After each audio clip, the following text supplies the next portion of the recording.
Les Français, ils n'en peuvent plus d'écouter un président de la République expliquer que ça va mieux, alors que eux, dans leur travail, ils voient bien qu'il n'y a pas d'amélioration concrète.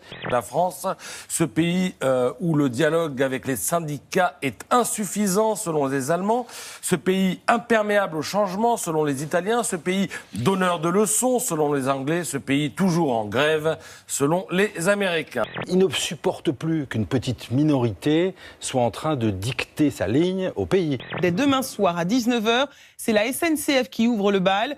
Les cheminots CGT, FO et Sudrail seront en grève illimitée, tout comme ceux de la RATP, à partir de jeudi en région parisienne.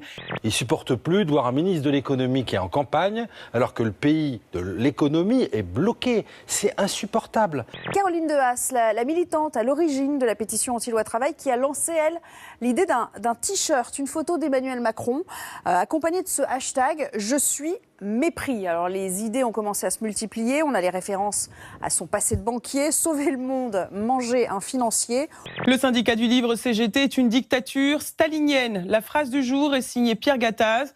Les cérémonies du centenaire de la bataille de Verdun ont débuté avec cette scénographie du cinéaste allemand Volker Schlöndorff.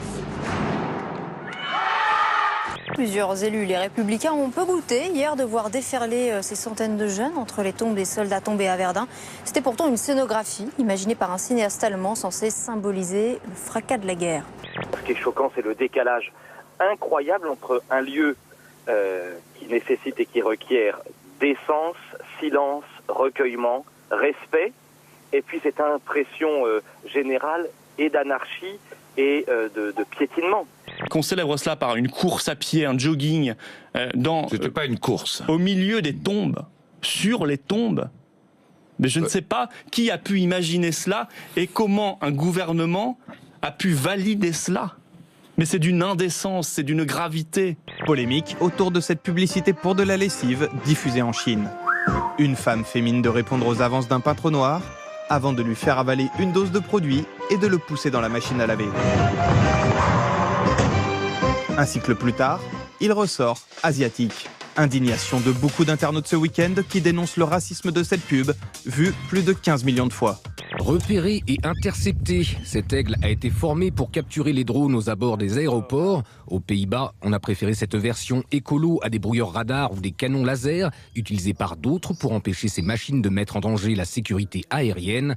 Cette méthode, qui a démontré son efficacité, n'est pas forcément moins onéreuse, car la formation de ces brigades à plumes nécessite de détruire beaucoup de drones. Aux États-Unis, l'eau courante a des couleurs inquiétantes et pas seulement à Flint, la ville qui a fait scandale il y a peu. C'est la même chose ici, à Saint-Joseph en Louisiane, où les réservoirs sont rouillés et où l'eau est marron. Avec stupeur, l'Amérique découvre que dans de nombreuses villes ou quartiers pauvres du pays, les tuyaux sont pourris, datent des années 50.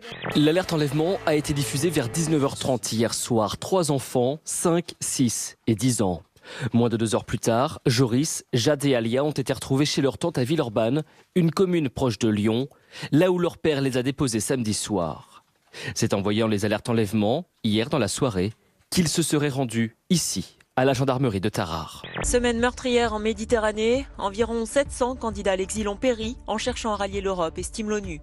La mère des 3 enfants a été retrouvée morte hier peu après-midi à son domicile. Une mort violente selon la gendarmerie.